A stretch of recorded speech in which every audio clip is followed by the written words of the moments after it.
Pakoštane ima najviše nevjesta od cijeloga svijeta.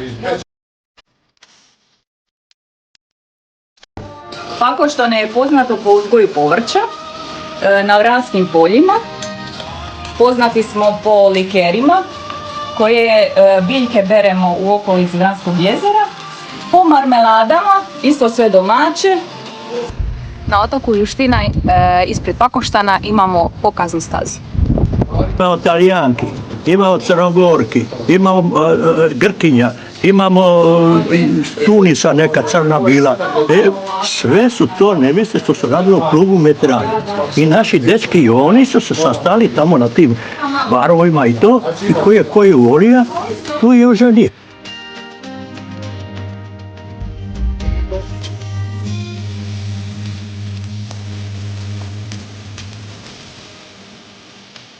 Sada radimo domaće makarone.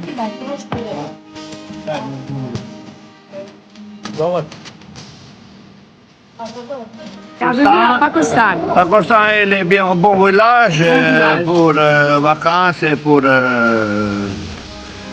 habitués di amis. Eto ga. Merci. Merci beaucoup. Ja ne trebam da nikoga se pačati. A ovo neka radi što hoće. Glavno da donese kući i da se vraća.